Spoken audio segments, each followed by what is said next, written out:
నమస్తే అందరికీ. నేడు తెలంగాణలో జరుగుతున్న విచిత్ర విన్యాసాల గురించి మనం ఒకసారి విశ్లేషించుకుందాం. ఒకటి, మీడియా.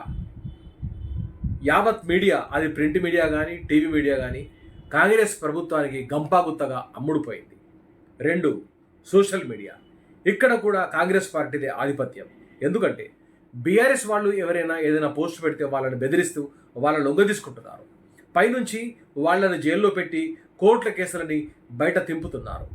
ఇది రానున్న రోజుల్లో చాలా ఇబ్బందికరంగా మారనుంది తెలంగాణలో. ఎందుకంటే ప్రశ్నించేవాడు ఎవడు కూడా ఉండొద్దు అన్న ఒకే ఒక దురుద్దేశంతో రేవంత్ రెడ్డి గారు చేస్తున్న ఇదొక కుట్ర. ఈ కుట్రను తెలంగాణ ప్రజలంతా ఛేదించాలి. ఇంకొక విషయం ఏమిటంటే, యూట్యూబ్లో చాలామంది రకరకాలుగా కథనాలను ప్రచురించారు. గత ఎన్నికల సమయాన అంటే ఒక ఏడాది నుంచి చాలా అబద్ధాలు ప్రచారమైంది. అవి ఏవి కూడా నిజాలు కావు, కానీ ప్రజలు నమ్మిండ్రు. ఏమైంది? ప్రజలు ఈరోజు నష్టపోయినరు.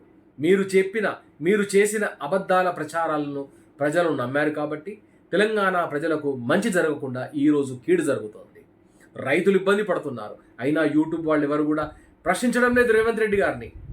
ప్రజలు ఇబ్బంది పడుతున్నారు, నీళ్లు లేక కరెంటు లేక. అయినా యూట్యూబ్ వాళ్ళు ఎవరిని కూడా ప్రశ్నించడం లేదు రేవంత్ రెడ్డిని. కాంగ్రెస్ పార్టీని ఎవరు నిలదీయడం లేదు.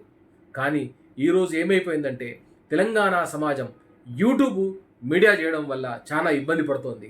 ఇంకో కారణం ఏంటంటే, వీళ్ళు చేసిన అబద్ధాల అన్నిటి కూడా ప్రజలు నమ్మారు, ఓట్లు వేశారు. మార్పు వస్తుంది అనుకుంటున్నారు, కానీ దుర్భరంగా మారుతోంది జీవనం. రానున్న రోజుల్లో జీవనం ఇంకా ఘోరంగా మారేది ఉంది. కనుక ప్రజలు ఇప్పటికైనా ఆలోచించి, ఏ ప్రభుత్వం అయితే మంచి చేస్తుందో, ఏ ప్రభుత్వం చెడు చేస్తుందో ఆలోచించి మీరు చర్యలు తీసుకోవాలని నా కోరిక.